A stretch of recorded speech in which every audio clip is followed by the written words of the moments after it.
Hi, this is Randy Finney with Right Side of the Chart, and today is Wednesday, June 26, 2024. It's 3:42 p.m. Eastern Time as I'm starting the video, and we're going to look at a couple breadth indicators. I won't go over a gazillion of them.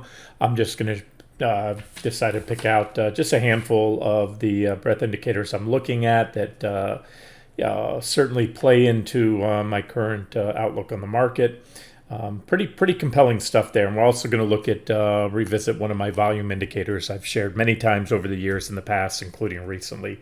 Start out here just if you're wondering what's going on in the market.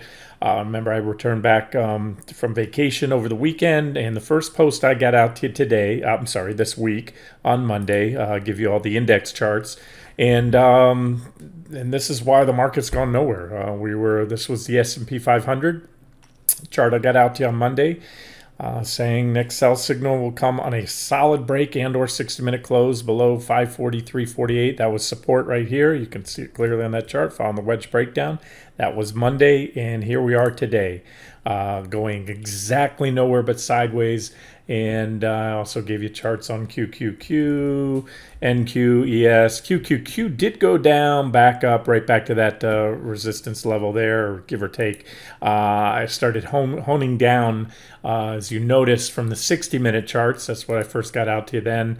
I gave you this level here. We had a breakdown. Well, we had the first wedge breakdown there, the secondary wedge breakdown, break of that support. Hit my next target there, 19,770.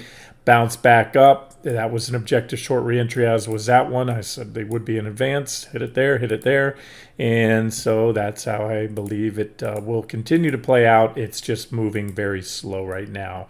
I also gave you some longer term targets today, and I'm going to, part of this video, will speak more to the long term than the short term. So I'm just starting out here. Please never ever get the short-term charts or analysis confused with long-term. One has nothing to do with the other, really, for the most part. As for an active trader, at any point in time, I can be long-term bullish on something and short-term bearish and actually short. That's the realm of an active trader. So this is just short-term stuff. Again, resistance, we've had multiple reactions there. We're still below that wedge, and I'm still targeting these primary uptrend lines off the April lows. That remains, this is NQ, the NASDAQ 100 futures. I've given you the same comparable levels on QQQ and SPY and ES. Let's go to QQQ for you. Or let me just jump down to the 15-minute chart, NQ. That's the one I kind of sharpened my pencil and went down to today. So this is more of the active trading, the realm of the active trader. Bearish rising wedge, clear, very well-defined trend line breakdown. That was also the day of the bearish engulfing candles last Thursday, which, as I said, have the potential to be topping sticks. And I'm treating them as such unless proven otherwise. Positive divergence there, gave you this rally, and that divergence came off this support level here. And then you had this smaller rising wedge, which I got you out this morning. We broke down, we hit this support level here, 19,912 or about 19,930, pretty well defined. And again, so this is, you won't see this on a daily chart or sometimes even the 60-minute chart. So if you're active trading, and that's the only person, if you're trading the indexes, that is, the only way to make money in the last week or so is trading these short-term charts. If you look at the daily charts again, which I'll step out to, you've gone, here's the daily chart. You've gone pretty much nowhere since, 2 weeks, past 2 weeks. You went up a little, down a little. Yeah, we're not far off all-time highs. But again, the near-term trend's been a little choppy, and there's no way to, that I can see on the daily chart other than swing trading or trend trading. That's the bearish engulfing. As I've mentioned, we had it not just on QQQ, we had it on SPY right there. That's your bearish engulfing candle. The body, the fat part, has to engulf the body of the previous candle. That's the criteria for it. SOXX, semiconductor sector, also big bearish engulfing. And the only stock that really matters right now, in my opinion, in NVDA, bearish engulfing. So only time will tell if these prove to be the top. I pointed out other bearish engulfings. I'm going to show you something here in a second. And you can go through on a lot of the major indexes, and as I often say, bearish engulfing and bullish engulfing candles, they come, sometimes you want to look for them after an extended uptrend, because they're topping or bottoming sticks. In other words, a bullish engulfing candle, same thing in reverse. It needs to be a big green candle, the body of which engulfs the body of the previous. And I'll just kind of quick look here. This is the one we had the other day. I did point these out back here, and it didn't prove to be the end of the run, although it did prove to be the mark the end of that top, followed by the biggest correction that we've had all year. You can see the big drop that ensued, that top of that candle, the bearish engulfing. We had just rolling back here. I know, of course, some very big green bullish engulfing candles occurred on the October 15th lows in both, right here, this is what this is, in both SPY and QQQ, all the indexes. So those were certainly marked a significant bottom then. Again, you can roll back all you want. Here's the major top right there before. This was the end of the run for the NASDAQ, beginning of the biggest correction since the Great Recession in 2008. And that was marked, that top came with a bearish, divergent high and bearish engulfing candle. So just as it ended the low. So the entire top to bottom from that that previous 2022, late 2021 to early 2022 or late 2022 drop was marked on both sides, top and bottom, by bullish and bearish engulfing candles. And you can see them on the weekly charts. A lot of big bear market tops and bull market tops and bear market bottoms have also been marked by them. So again, are they 100%? No. If you trade mechanically, what's great about them is that such low risk. You take your shot, you have your stop a little above them. That's what I said on the last one, so it was brought back here. And that was it. That would have been stopped out. And I said, give it, if you want, you can have a tight stop immediately above it, which that's when it got taken out. Or you can give it a couple percentage points if you think they might run the stops. They held sideways and then they popped it. So that would have been the max stop out point. That's where I got hit when I was in Italy right early on. And then I re-entered here again. So that's the way I look at it. That's, again, you miss 100% of the shots never taken. And, at the time when you get them, just like back in 2021, everybody's bullish because you're at market all-time highs or multi-year highs. And nobody thinks things are going to go down. It's called a recency bias, and so that's that. So let me get into a couple other things. So somebody asked me to go over the components of the NASDAQ 100. I'll try to get to it in this video, but I really wanted to cover the market breadth indicators and volume. Let's start volume, or let me go to SPY and just show you all the bearish engulfings here. That was SPY right there. That Thursday's candle engulfed the body of the previous one, SOXX. There, and of course NVDA, which I pointed out to before it happened, right before the close on Thursday. I could see that forming, and so there it is. Those are your bearish engulfings, and so gave you some longer term targets with the ranges on SPY and QQQ. Again, I have what was, I think, 4.5% on QQQ to my max potential bounce target. I'm favoring, I'm going to treat these, like I said, as potential topping sticks. And if we go higher, it's about 4.5% I had on QQQ to my bounce target ranges, and 5, I know it was about 6% for whatever reason. So I came up with the numbers on the S&P. It would probably be a little game of catch up. So there it is. It's a relatively tight range, again, from Thursday's highs, about 4.5% up there. So, relative to the price targets, you can short here, give yourself a stop somewhat above there. There's, several reasons why I can see that happening. And as I mentioned in there, I'm almost coin toss odds whether that these bears are going to mark the top or we're going to run up. And I'm very much open to that. And I can tell you if and when we get there, I will be, if I'm still in any short positions at the time, I'm really managing right now off the intraday charts. But for swing, I'm going to start adding some core swing short positions with stops just a little bit above that level if and when we get there. So back to the futures. We're going to park the day. We're almost at the close now, a few minutes ago, right about where I've pointed out, zoom in twice today. That's the resistance level. You can see we keep pushing back to. This was, again, the 15-minute chart of NQ. There's a breakdown of that small wedge we just had. Again, the bounce was, off support the other day with positive divergence on the 15. And boom, boom, boom. We're going to close there. And so, again, if it was an objective short entry there, it's certainly an objective short entry here, as would be another pushback to 20,072. And what's happening is we're bouncing right now between this range. Boom, boom, boom. Bears win, bulls win for near term. That's how that works. That's going to open the door, increase the odds. We could see those new highs and the bearish engulfings taken out and go that 4.5% above Thursday's highs. But as of now, like I said, resistance is resistance until unless taken out. That's where we're going to park today. And let me look at ES. It's kind of sloppy moving through there. There's a bigger level right there, 55.60. Now let me start with the volume indicator. This is a big one. Let's go to SPY. Look at the market. And I do want to show you one thing. The Dow too. This talks about market breadth. You can look at the equal weighted indexes not making highs, RSP, the S&P 500. This is the Dow still off that divergent high trend line break right there. And just so much. And that's why I'm doing this video, to cover market breadth, guys. There is so much right now under the hood that I don't know. I don't watch CNBC. I only turn it on to catch economic reports, things like that, or Fed announcements. I don't know if they're talking about this stuff, but market breadth is abysmal right now. And I'm going to show you the indicators. And you can see it in here too. It's all about one stock. And not only the one. Microsoft, Apple's played a game of catch up recently. Amazon and Microsoft been strong. It's back to that mag hole 5, 6, 7 thing right now. But they're following NVIDIA's lead. And again, I believe, strongly believe it's all about NVIDIA right now. And when that buckles, the rest of them will buckle. But here, let me show you the volume indicator. Again, this is one I've shared many times over the years, including recently. And so this is as far back as I can scroll. When I roll my mouse wheel on the daily, I can go back to 2018, which works well.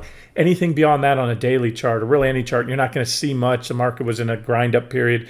The biggest corrections that we've had in years did occur the fourth quarter of 2018. COVID, that was a 36% drop there. That was almost double digits. And then, of course, the drop from the S&P peaked in the beginning of 2022 and ended with that. And that was with the bearish engulfing I showed you on QQQ. And I think we had one on SPY. And then ended there in October with the bullish engulfing candle. But you can clearly see, and again, you don't have to be an expert chart analyst to see that these are the biggest drops. And of course, there's one there, and then some smaller drops along the way. But in recent years, what do these have in common, other than the divergences and things like that I point out? We didn't miss a single one of those on the short side, getting in or getting out on the bottom side, covering shorts. But so here's what they have in common. This is my volume indicator. I haven't tweaked or moved these lines in years. And so you see I have two lines. Because what happens at different periods in time, there's different market conditions. So there are times where there's like a base, if you will, or a bottom line in volume that usually is a trigger. So I have that purple line there up top, and it's about 65, whatever the number of shares there. The yellow line is the extreme, and let me try to pull it up a little bit more. And so this is the extreme right here, and we rarely hit it. We hit it. You can see I boxed in. I put these little yellow boxes down to the yellow line. We hit it right there. And this was just before, again, the drop. This is not a candlestick chart. I'm using a line chart, so it's not going to show you the highs to the lows. It's only going to show you the daily closes. So there's usually more in the drop if you measure from high to lows using candlesticks. But that's showing me right there. You can see my pop-up box, 20%. Again, I know this was, I think, 36% on SPY, but it's going to show you right now 34 because it's not showing that big drop at the bullish engulfing, or no, we didn't have a bullish engulfing on COVID, not on the daily, but you get my point. Biggest drops there, and again, this to me is pretty strong evidence. I showed you first the biggest drops that we've had in years, and they're infrequent. They come every year, every couple years, right? And without fail, what do they all have in common? Just before they hit, and what's just before? There's the crosshairs. So I can use this as a measuring tool. I'm going to move over to the top, which is about right there. The pop-up box shows me that was 1.4 months. So we hit my yellow level. And I'm sorry for those new if I didn't say it here. What the line is, it's not just the volume bars. It's the 10-day. You can see here an exponential moving average. I overlay on the 10-day exponential moving average that I overlay on volume. And so that filters out holidays and, unusual low weeks and things like that. And it shows a trend of declining volume. And it's just, again, something that I figured out years ago, and I've stuck with it because it works so well. And I'm showing you the drops here. So you can see they're not all double-digit drops or big, the big 20% plus drops. I'm sorry, because that's what it didn't get those. It didn't miss a single one of them. But it also got these little corrections, the double-digit drops, high single digits and double digits. So that was almost there. It didn't get all the way there. It was close enough. It dropped below the purple line. This one was a full tag, and there was a double-digit drop, and it also, the market went sideways for that. That's got to be about 5 months at least right there. So it got you out or got you short into that. There is COVID, and again, you can call it random if you want, but you can see the last spike there was a few months, about 2.5 months before COVID hit, and then boom. Again, you can see the boxes. What I'm gonna do is speed this up, just arrow it up. And what happens too, guys, is low volume. Typically, the trigger is once the volume starts to spike. Sometimes you can get low and stay low for a while, a couple weeks, even a couple months. And then when volume starts moving up, that's usually a sign that then the turn's coming. But you can see there. And what I did back then, I have lines. Some mark the purple line, so kind of ignore the horizontal lines. I'm just showing you right now where the levels. This was not all the way down there, by the way. This just missed the yellow line, and it didn't prove to be really much of a drop. So this is my whole thing. I always tell you, there's not one indicator that's 100% effective. So I do circle and show you the times that these things fail to kind of point out, and then you can do in your head or on a piece of paper the quick math. What's the probability of this? Okay, Randy's got this indicator. Let's check every time it hit. And then what happened? This one came a little early. There was a drop. We pushed up, made a marginal, ever so slightly new high, hit it again, and then that marked the end. Again, that doesn't look like a lot here because I've squished the chart. That was that bear market or big drop from 2020 to beginning of 2022 into the October lows, right? Okay, so got them all. This one, first of all, we didn't get there. I have a little box there. We didn't get all the way down there, but it still marked another leg down after that big rally. So the rally was on volume, then the volume started petering out, and then another drop, and then the bottom came. So here is the bottom line. We've hit, and we've actually exceeded the levels. I haven't seen volume get this low on the 10-day, really going back for years.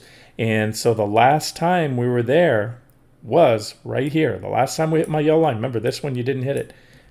That was right there before the big 2022 bear market drop, whatever you want to call it.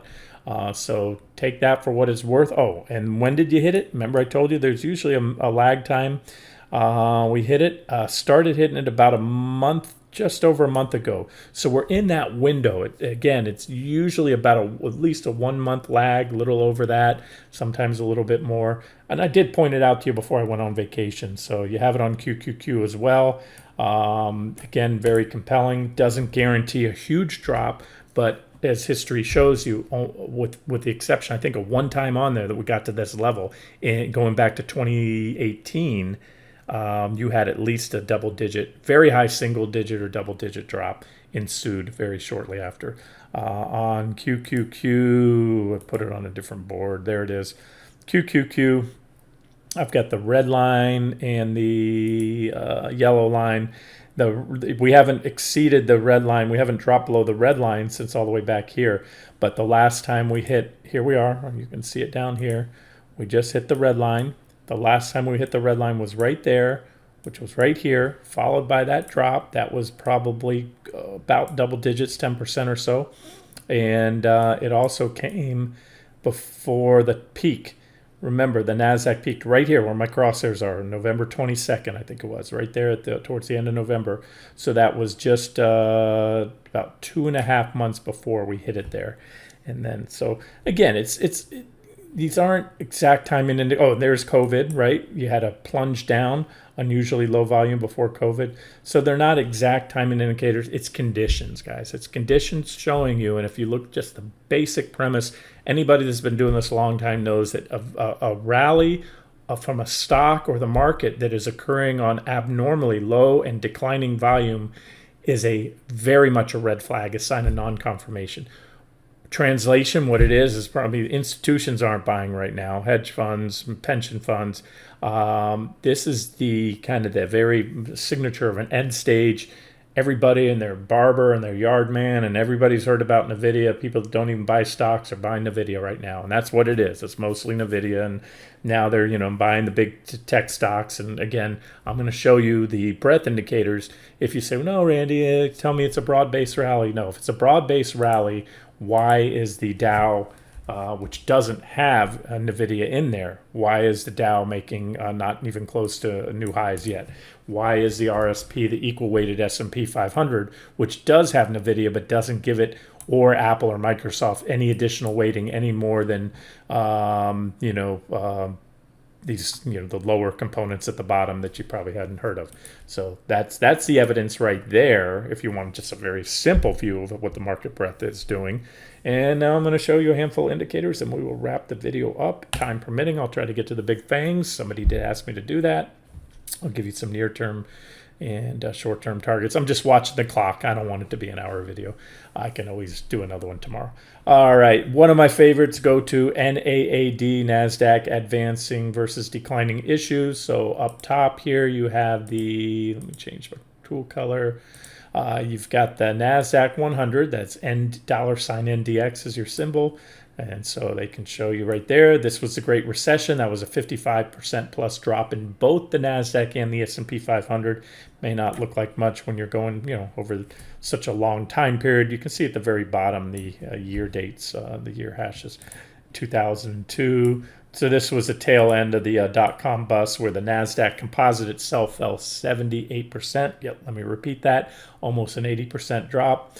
Then the Great Recession, financial crisis, whatever you want to call it, that was a big correction there. 18-month sideways market, or 15 or 18 months with two big corrections in there. And again, the red boxes, I'm circling the biggest drops or corrections that we've had, either bear markets or significant corrections, going back as far as I can here, decades, as far as we need to go, really, modern history in the markets, right? In the modern form, with internet and tech being a big thing, right? Anything before 2000, you're not getting that. You're looking at Nifty 50 and things that just hold different dynamics in the market. So that's it. Oh, and so the gist of this, the crux of this is on a healthy rally. So let's just go back to after the market bottomed in 2002 and we started a new bull market. You can see the NASDAQ was rallying, and so was the advanced decline. It should make sense, right? In a healthy market, you should have more stocks going up than down. That's not a very complicated, theory there. And what happens is, and it takes a while, after some point, that changes, and that's where these divergence lines show you. All of a sudden, fewer and fewer stocks think. As of today, the Mag 7, and back then it was similar, some of those, but not all of them. Some didn't even exist back then. And those divergences take a long time. And so that's where I talk about these divergences, and I get the little comments on the site. Oh, it's another divergent high. Yeah, we're going to trade on the 60-minute charts, even the daily charts, or the 15-minute charts, like I just showed you. I'm going to trade those divergent lows and highs, bullish, long and short, commensurate with the time frame they develop on. This, we're looking at a long-term chart. This is weekly or daily. I know it's long-term. I guess I have it set to a daily. I have the same thing on a weekly. It doesn't matter the time frame. So these divergences build over periods of typically the bull and the bear markets develop after the divergences have lasted, built for a year or more. And even the big corrections. So they're pretty rare. Again, if you look most of the time, especially after the big flush outs, the big washout moves, you have the more stocks advancing, the declining, and that's a sign of a healthy market. Then it starts to diverge, and it doesn't mean sell all your longs right away or get short right away. It just means that that's an unhealthy sign. Something's unhealthy under the hood. Then you had this advance up here to COVID. Yep, that was COVID there. You also had it actually stark divergence leading up to the Q4 2018 drop. I don't have it marked. That was it right there. That was about a 20% drop in on average between the small, mid, and large caps. And then COVID was 36% in the S&P 500, a little less than the NASDAQ.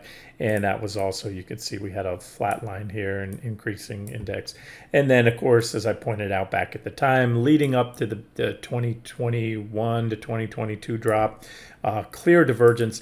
And what stands out to me is the divergence, it didn't reset. All these other corrections of bear markets, it ended. That was the end of our divergence. And then we had a rally, and then we looked for the next divergence a year or two later, or whatever it was.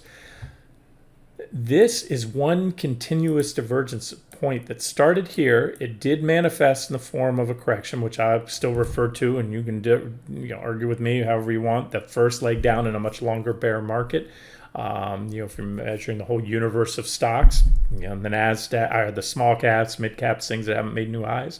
And then this is the same big divergence. And now there is no hard and set rule, but typically the bigger the divergence, the larger the ensuing move. And you can see this was the biggest divergence in years, and that led to the biggest bear market. The one nobody can argue 2007 to 08 or 09, March of 09 was not a bear market, right? And it had very clear and big divergence leading up to it.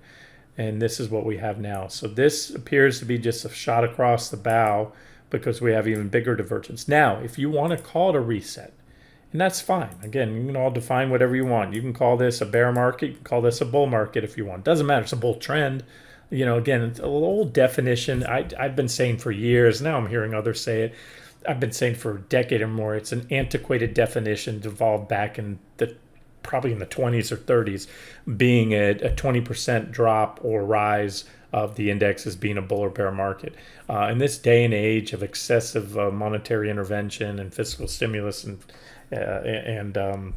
monetary stimulus as well, those are just run-of-the-mill moves now. So anywho, call it what you want. We know it's a bull trend, but the divergence is still there. Or you can say this was a reset after that, and so then the market started going up, but you still had, from that point, we clearly have divergence. So any way you want to slice or dice it, you want to agree that that's bigger. I mean, it is. You can't argue. You can see the stock market making higher highs, the NASDAQ 100, at least. And that's what we're looking at here, because this is the NASDAQ advanced decline line. And there it is. So, and again, that would project a much, much larger drop. Couple more. Okay, this next one up, and believe me, I have a lot of them, and they're all pretty much singing the same song, but we're going to just stick with, and we're sticking with the NASDAQ. This rally, this bull market, as I just showed you earlier, evidenced by comparing the Dow or the equal-weighted S&P 500 to the NASDAQ, and then knowing that this isn't my opinion, this is fact. You've heard it from others. It's just almost all. I heard the statistics are overwhelming, like 70-something +% of the gains in the last year or so are only attributed to those handful of those Mag 5 or 6 or 7 stocks, and largely to NVDA. So that's what we're going to look at the NASDAQ, because what brought it up, when the flows reverse and the trend reverses, you're going to have more meat on the bone on the downside than on the NASDAQ. That I can all but promise you than the S&P. The market's either going to go up or down, and it's like I always tell you when I trade, when I'm bullish on gold, I'm either going to trade GDX and or silver, but for most part, if the charts confirm, because they both go up and down a multiple of gold. They follow gold, but they go up or down more. So if I'm going to be right, I'm either going to be right or wrong, and I want to get paid more if I'm going to be right. And so that's why. And the same thing now with the NASDAQ. So NAHLR, that is the NASDAQ new high to low ratio, right? So there it is, a ratio of stocks in the NASDAQ making new highs versus those making new lows. And again, now this one, bear with me. I made this chart a long time ago, and where I messed up, and what happens if I toggle it now, all the annotations go away. I didn't set it to log scaling. You can see how these are even increments. Do not use linear scaling when you're charting the market, especially the NASDAQ or any security that has a pretty wide range in the price differential from high to low. In other words, an index or a stock that's grown a lot, NVDA, the NASDAQ, when you're going back years, because Linear scaling doesn't put the moves, it puts them in dollar terms, not in percentage. So when you go from 2,000 to 3,000, that's a 50% increase, but it's 1,000 point increase. Now, when you go from 1,000, 1,600 to 16,000 to 17,000, that's most certainly not a 50% increase. So it doesn't look like much, but that's that 55% bear market. These are all double-digit corrections, bear markets, or corrections in there, including COVID and the Q4 2018 drop. And so it shows the more recent moves look bigger. But again, this, as big as this looks, it was only, half of that, or close to it. Okay, so you got that. Now, the takeaway, very clear. You can see on the top, normally in a rising market, you're going to have more stocks advances. So what I look for are divergences, and they're all marked. And the lines show you we had negative divergence there. So in other words, the same story. At some point in this bull market that started back in 2002, it was about a year or so into it. It took a while, a little over a year. You started seeing more stocks making new lows than we're making new highs. That's why you have the divergence on the line, meaning lower highs with the stock market making higher highs. Again, guys, this is simple and pretty reliable stuff. Now, the problem again, they're not timing indicators, just like the negative divergences on the PPO and RSI and other momentum indicators I use, or overbought conditions. You go shorting a stock or the market because it's overbought, or you go shorting it because it's oversold. Buying because it's oversold. You're going to get clocked more often than not. Those aren't buy and sell timing indicators. They're conditions you want to couple with buy signals based on price or bullish chart or bearish chart breakouts. But these conditions are when you want to look for the bigger moves. And so that's it. So you can see without fail, I have red boxes. Without fail, they were all preceded by clear divergence with the stock market going up, the NASDAQ that is, and then the NAHLR, or the new highs to low ratio of the NASDAQ going down. And so you had it on the Q4 2018 drop. There was your divergence line. You had your reset right there. You had a rally up, another new high, kind of like now. So you had, that was a shot across the bow, 2018. Market went on to make a new high, and it was COVID. And again, COVID itself will go down in history, of course, as a black swan, unpredictable event. And depending on who you are, I'm not one of those conspiracy theorists, but I do believe it was, man-made. Either way, but you can't argue that it was not priced in. You could already see the number of stocks making new highs and new lows had not exceeded that previous. You had the divergence there, and then boom, that hit. There it was leading up clearly. Look at that stark divergence there between the stock market when it powered into those highs in October. The NASDAQ peaked in November, it was, of 2021, and then that happened. And now look, so there it is. And so guess what? If we go up another, let's say we exceed my uppermost targets I gave you earlier today, another 4.5% on the NASDAQ and 6% in the S&P. But we do this, and then this continues to, actually, I didn't even do that. Look at this. I need to annotate this chart to update it. I haven't updated. This has really dropped off. That's dangerous right there. That's a steep decline right here. So the divergence line at this point right here was here, and you got a little correction. This final thrust up has just seen the new highs to new low ratio collapse pretty much. So what this is telling me is the probability, like the Hindenburg omen showing you, is probably not looking at a run-of-the-mill correction coming up. And this is probably going to result in a crash, not 1929 crash. They won't let that happen again. So if you're worried about that, like, I'm not a fearmonger. You're not going to see Black Monday 1987 again or 1929 because of the circuit breakers that have been implemented. The market's going to get to where it needs to go based on fundamentals and technicals. Ultimately, it just can't go as fast anymore because then they halt trading. If it goes down a certain amount, they open it up. If it goes down more than that, then they shut trading down for the day.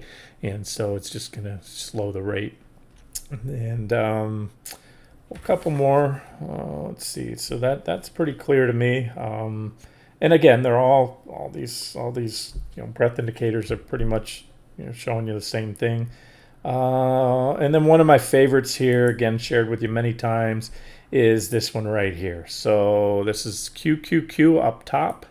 Look at the price of the NASDAQ 100 ETF here, and on the bottom I have two different things. I have the NAA 50R, and this is on stockcharts.com, by the way, if you're wondering where I'm getting these. That's the percentage of stocks in the NASDAQ trading above their 50-day moving average. And then down here, this is the NAA 200R, which is a percentage of stocks trading above their 200-day moving average. So the 50-day, 200-day. So the takeaway is, again, it's only logical, right, that in a rising market, let me just update this chart a little bit while I have you on. I guess I haven't updated in a while. Click here. This line should activate. What is going on? I'm not sure. I've kind of got a dead chart, unresponsive chart right now. There it goes. I don't know. It's a little lag here. Maybe it's the video recording software. And then this is an uptrend line. I had it drawn before. I don't know where it went away. I was trying to update this chart yesterday, and my updates apparently didn't take. So I'm just going to darken that color there and just show you that's the primary uptrend line that will trigger a much more powerful sell signal. Same one I got out to you today on the on those charts with the targets. There was a downtrend line that was broken that was bullish. So you can see this is breakout and back test and off to the races, and it'll be the same thing in reverse when this trend line goes. Okay, so let me save that. I must not have saved it yesterday. Save, and here we go. All right, so we're looking at price up top, and it's the same story. When you see the percentage of stocks trading above their 50-day moving average, as well as a percentage of stocks trading above their 200 dropping and the stock market's rising, that doesn't make sense, does it? I mean, it does if you understand how the stock market works. Especially the major stock indexes, the NASDAQ 100 or the S&P 500, which are market cap weighted indexes, meaning the larger the market cap of a company, the more it attributes to the weighting in the index. And so that means, and it's an unhealthy sign. This is why we call it market breadth and market internals. It means more and more stocks are dropping, obviously, if they're trading down below their 50 or and then 200-day moving averages. And so obviously that's not a healthy sign for the stock market. And then it manifests itself in a form of correction. So the first divergent high, 12% drop, 13, 24, 31, 15, 13. And again, those are based off the divergences on either the 50 percentage of stocks trading above their 50-day and or the 200-day. When you get them both, that's when it's really bad, and that's when you get the big drops, right? You can see how big and how long these divergences lasted there. Here, you only had it on the 50, right? Percent, and you still got that COVID drop there. There's when you had them both. Here, you clearly have them both. The divergences actually started from back here. I think must have had another board. I do have a lot of different variations of this saved. I had this one marked up, but I had it dotted here. You can see it. So this is how long we've been building it. And for those that, the divergences, another divergent, yeah, they work, guys. That was the biggest drop there. We traded it. We got, short there. We got long after. These are the swing tradable moves, and it shows you the divergence there worked. However, it didn't reset. This was a reset. After that, there was no more divergence. We started making higher peaks, right? This divergence has continued, and it's really starting, the slope of the line, especially on the 50s, is steepening. So there's that. And that's going to, again, in my opinion, manifest itself not in the form of a correction, but a bear market, a drop of well over 20%, whatever you want to call it, based on the scope of those divergences and this horrible internals. That, again, tell you there's a reason why fewer and fewer, just a handful of stocks are giving a false guise of it's index is an index. It's not the stock market. When you say the stock market, a compilation of all the stocks in there, and it's certainly not the economy. All right, so that's it, and the charts speak for themselves. The other takeaway here is you can see I put a red line on both of these at 50, right? That's 50. And remember, this is percent. So you can never have more than 100% of stocks trading above their 50-day moving average, right? Or nor you can never have more than less than 0. And so those bounded, and it's kind of like the RSI. It's never going to get to 100 or 0 because you're never going to have every stock, trading above or below. But you can see we hit some extremes down here. But the takeaway is anything under 50% is typically it's either correction mode, bear market action. In other words, you usually don't see the stock market at new time high. It was new highs here and it had punched through, but this was a red flag here. When you're dropping down, you can see the percent above the 200. This is that red line. That's when the market peaked back there. And you had the percentage above the 50. They were above it just before that. Here you've got everything right now. Both that's here it is. You can see the numbers. What am I doing? 34.9% of stocks as of yesterday's close. This is an end of day chart. They update it every day, I believe. I'm almost certain. 34 or call it 35%. One third. Only one third of stocks right now are trading above their 50-day moving average. And you have the stock market just off last, made a new high on Thursday, and we're just off that. And 40%, 39.5, are trading above their 200-day moving averages, meaning 60% or nearly 2/3 are trading below it. So that's it, guys. I'm just showing you these breadth indicators.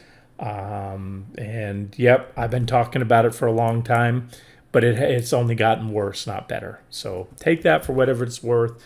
And again, they're not timing indicators, but they do factor into the longer term outlook. So my takeaway, you can do what you want with this analysis. That's what you pay me for, to provide analysis, give you my opinion. But it tells me when the trend does finally change, when one of these seemingly little minor 15 or 60 minute divergent highs or bearish rising wedge patterns or whatever it is, bearish engulfing candle, head and shoulders pattern, when it does trigger a sell signal that has the potential to more than exceed the measured target or the projections on that 60-minute chart time frame. And so right now, in a nutshell, my trading plan, I kind of think I did a good job of clarifying it on the those long-term charts I got out to you today. So in the very near term, this is my target. And as I said, in the long-term targets I gave you today, this is what I think will happen. We'll go there, hit that, and there'll be one last hurrah, most likely. But again, there's got to be careful with this, with all these red flags I've highlighted, the volume indicators, the persistent breadth deterioration. Those are very unhealthy signs under the hood, and they do increase the risk. And that whole Hindenburg indicator, we'll see if that plays out. I'm not putting a huge amount of faith into that. I haven't even talked about that in years, but they do increase the probability of a sudden and swift drop. Think of it as a meteorologist. I told you guys, if you follow me, I got hit by a bad hurricane a couple of years ago, Hurricane Ian, over a year ago, year and a half. And, there were, the weather people, what happened, over 100 people died right here, from that hurricane. It was a bad one. And, what happened, I've lived in Florida my whole life. And what happened, these hurricanes always come in, and the meteorologist's always bad. Get out, you should evacuate. If you're anywhere near the water, go. And what happens, they always turn. Most of the time they turn. They look like you're in the cone, and then the cone changes, a hurricane, so people become complacent. But so it's similar with these market conditions. I might talk, the bearish talk, and the probability of a sudden swift drop, and it may or may not happen. But right now, to use that analogy, it's comparable to a hurricane warning. Maybe right now, watch, because we're still above some pretty good supports. We break this line here. This is just the minor near-term uptrend line off the April lows. Then we increase from a hurricane watch or a crash watch to a warning. And a warning is, or even if you're in Tornado Alley, watch is one thing, and then the warning is more of an imminent chance of a hurricane or a tornado, whereas the watch is, the conditions are there and you may see one soon. All right, so that's where we're at. And we'll just, this will be my guide day by day. That's the 15-minute charts, but that's where I'm open to. And then when I talk about the potential for long-term trades too, and I wear different hats. I have long-term accounts. This bearish engulfing, like I said, I'm treating it until unless proven otherwise, meaning we just take it out, just like the last one. I'm going to treat it as a potential top based on everything I've just told you in this video, and then some. Okay, we're 44 minutes into this video. So I'm going to cover the things. I'll either put out some static charts. I'll probably do a video because when somebody asked me today, said, Randy, can you cover the Mag 7 and with some price targets? And my response is, yeah, I'll be glad to, but it's easier in a video because I have different targets on different time frames. If you want to know where I think NVIDIA, let's just pick on that one. I gave you my long-term targets today, all right? There, we've got some new targets here. Where did it go? Somewhere here. Oh, no, it was a weekly chart. No wonder I'm clicking away on the daily. So these are the current targets. Potential means not a current target, but potential, and we'll see what happens. How there's going to be a lot of developments that occur if we get down to start to approach my third and fourth targets, which is my current final target. That'd be a 77% drop. But the thing I'm going to leave you with, if you're still here, still listening to me, I know some have given up on this kind of can't short the market. I've gone over this many times in the past. This is NVIDIA, and I've been around and trading stocks and doing this, for decades now. And I've seen the same kind of cycle, similar, very almost identical market conditions. The closest thing we have right now is to the dot-com bubble, in my opinion, the hype with NVIDIA and other things. But what I can promise you, and I know, and I'm going to give you a link to a video from an expert in the sector, tech sector. But I've been saying this for years. I just watched this video the other day, and I've highlighted with you many, many times these previous drops in NVIDIA. And it's similar, almost identical in the semiconductor sector. It is a sector of boom and bust. And so not to get too much into it, I'll link the video. Every now and then, I don't really follow any other technical analysis sites. There's couple YouTube channels I like. One of them, the guy he's a great interviewer. What's the site? It used to be Wealthy On. Now it's called Thoughtful Money, Adam Taggart. He does a great job interviewing, and I will say, tilts to the bear side with most of that, but he brings in very, very smart people to make very good points and almost always in the same mindset I am based on fundamentals. And that's what they're talking about. So they can talk this bearish talk, but they don't really time. My thing is timing the market and getting in and making these trades, and a lot of them are afraid to short. This guy even buy long-term puts, but he's an expert in the cycle. And where I'm going with this is he will explain what I've said many times over, how this works. So I know that a lot of you right now cannot even fathom when I talk about a 77% drop in NVIDIA. Remember, let's not forget it. This is where I called down here. This was my second target, was laid out back here in the beginning of 2022 when I gave you bear market targets, called for bear market. I did have additional targets. T3 was my final, and that hadn't been hit.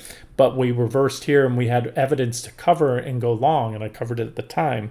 So I called that one down to my second target, almost exactly, went a hair below it. That 70% drop. That was the last drop in the video. Before that, after the last similar technical posture, this is what I'm talking about. What I'm trying to tell you is that it's happened before and it will happen again. And I know most of you, if you're new to this, new to trading, investing, can't fathom when you're hearing these cheerleaders on TV of just how NVIDIA is just going to just keep going up. They have more orders than they can handle. This person, I'm sorry, I forget his name, runs in. He's been running for years, older than I am, and has he's a tech newsletter. That's his specialty. And the thing is, so what happens is, and I've been saying this AI thing, number one, he's been saying the same thing you've heard me say for a while now. AI is far from new. It has been around for years, even decades. And just like any other thing in technology and the internet, there's these iterations. It gets a little better here and there, but it is, and let me repeat, absolutely nothing new. And I've been saying that for a long time. What just set it on fire are the LLMs, the large language model. I've talked about that before. I remember when my son came home from college a year and a half ago and showed me the first chat GPT. It was cool. It was a gimmick. But again, he'll explain that a little more. And most importantly, where I'm going is, they're not these big companies that are just piling in into AI, the AI race war that Microsoft began. Google then fired back, went crazy on it. And then Apple just muttered out they're going to put AI in their phones. And that was the recent explosion in Apple. This is insane. This is a bubble. And most importantly, as I've been saying, they're not even coming close to seeing the return on the investment. And I can all but promise you, unless something crazy changes, and if you don't believe, talk to your, let me ask you, and you ask everyone, how many people do you know are paying for AI right now, right? Are you whipping out your credit card? Are you paying a lot? And so that's the thing. Microsoft, Amazon, and they've spent the vast majority. I've seen the stats. I can't recall them right now. The money that they're pouring in, NVIDIA's getting orders from them because there's that little frenzy. They don't want to miss out. So they've been surging in orders, which probably sooner than later, they're not seeing the return. We know now they're not seeing the return on investment. Those order flows are going to just cancel right back out. And NVIDIA is going to see their orders, I believe, at some point soon collapse. And it may, the trend may start slowly, it may start fast, and again, it's the boom bust cycle of semiconductor sector, and NVIDIA is not immune to it. Again, just a couple years ago, they dropped 70, almost 70%. Before that, 56. Here, 86. There, 90%. And so I believe my T4, my final target, I'm not going to call it conservative. I think it's likely, high probability. And when? Well, all I can tell you, as I've said earlier today, stocks tend to fall much faster than they rise. This 56% drop here, if I turn off all the lines, I can tell you this stock dropped. You can see 57 right there, actually, on the crosshairs. And that took 2.8 months. I'm going to follow the crosshairs back to where if you look at the horizontal line, you see all the way to the left, 2 peaks. So I'm going to go back to the this one right here, or really here, because that's where it got up to. So that was, now I'm going to follow it back to the top. I'm going to grab it, go to the top. That was 1.8 years of gains. It took 1.8 years for NVIDIA from this point to go up here, and that was 126% gain. And then it only took the stock 2.5 months to wipe that out. And here you can see the same thing, similar. We wiped out right there. In just 11 months, we wiped out, we have to go back all the way to, I'm going to grab the bottom right there, 2.5 years. Okay, this time around, that was a drop of 86% over 1 year. And it took back here, if you bought NVIDIA all the way back in 2002, 6 years earlier, you're back to where you started. You lost all your gains. And so there's your takeaway. So you can't wait too long. We look for the sell signals. We have a pretty decent sell signal.